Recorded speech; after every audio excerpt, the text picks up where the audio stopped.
વચનામૃત ગઢડા પ્રથમ પ્રકરણનું 13મું. વડપીપરની ડાળ બીજે રોપ્યાનું. તારીખ 2/12/1819 ગુરુવાર. સંક્ષિપ્ત સાર પહેલો. એક જીવના દેહને બીજા જીવના દેહ થકી ઉપજાની રીતિ વર્ણવી છે. બીજો, દરેક દેહમાં જીવ જુદા જુદા જ હોય છે. સ્વામિનારાયણ હરે, સ્વામિનારાયણ હરે. સંવત 1876ના માક્ષરવદી પડવાને દિવસ રાત્રિને સમયે શ્રીજી મહારાજ શ્રી ગઢડા મધ્ય દાદા ખાચાના દરબારમાં શ્રી વાસુદેવ નારાયણના મંદિરને સમીપે લીમડાના વૃક્ષની હેઠે ઓટા ઉપર ઢોલીઓ ઢળાવીને વિરાજમાન હતા. અને રાતો સુરવાળ પહેર્યો હતો અને રાતી ડગલી પહેરી હતી અને માથે સોનેરી શેલું બાંધ્યું હતું અને કટીને વિશે સોનેરી શેલું બાંધ્યું હતું અને કંઠને વિશે મોતીની માળાઓ પહેરી હતી અને પાઘને વિશે મોતીના તોરા લટકતા મૂક્યા હતા અને પોતાના મુખારવિંદની આગળ મુનિ તથા દેશ દેશના હરિભક્તની સભા ભરાઈને બેઠી હતી.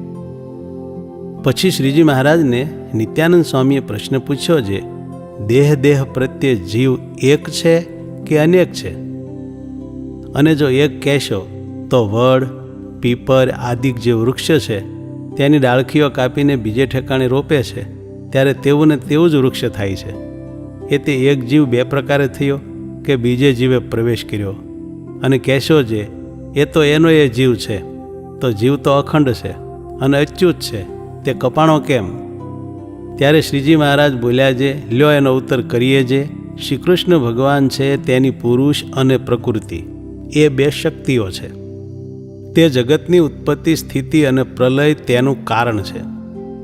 તે પુરુષ પ્રકૃતિ રૂપ જે પોતાની બે શક્તિઓ તેનું ગ્રહણ કરીને પોતે વિરાટ રૂપને ધરતા હવા અને તે વિરાટ રૂપ જે એ ભગવાન તે પ્રથમ બ્રાહ્મકલ્પને વિશે તો પોતાના અંગ થકી બ્રહ્માદિક સ્તંભ પર્યંત સમગ્ર જીવને સૃજતા હવા અને પાદ્મકલ્પને વિશે તો એ ભગવાન બ્રહ્મારૂપે કરીને મરિચ્યાદિકને સૃજતા હવા અને કશ્યપ અને દક્ષરૂપે કરીને દેવ, દૈત્ય, મનુષ્ય અને પશુ પક્ષી આદિક સમગ્ર સ્થાવર જંગમ જે જીવ તેને સૃજતા હવા એવા જે શ્રી કૃષ્ણ ભગવાન તે પુરુષ પ્રકૃતિ રૂપ જે પોતાની શક્તિ તેણે સહિત થકા જીવ પ્રત્યે અંતર્યામી રૂપે રહ્યા છે અને જે જીવે જેવા કર્મ કર્યા છે તે જીવને તેવા દેહને પમાડે છે.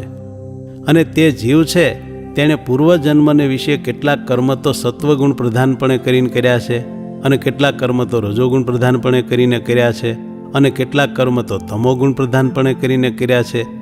તે કર્મને અનુસારે એ જીવને ભગવાન જે તે ઉદ્ભિજ જાતિના જે દેહ, જરાયુજ જાતિના જે દેહ, સ્વેદજ જાતિના જે દેહ અને અંડજ જાતિના જે દેહ તેને પમાડે છે અને સુખ દુઃખ રૂપ જે કર્મના ફળ તેને પમાડે છે.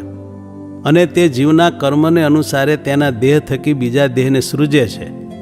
જેમ કશ્યપ આદિક પ્રજાપતિના દેહ થકી અનેક જાતિના દેહને સૃજતા હોવા તેમ એના એ ભગવાન અંતર્યામી રૂપે કરીને સમગ્ર જીવ પ્રત્યે રહ્યા થકા જે દેહ થકી જેમ ઉપજાની રીતિ હોય તેમ બીજા દેહને ઉપજાવે છે.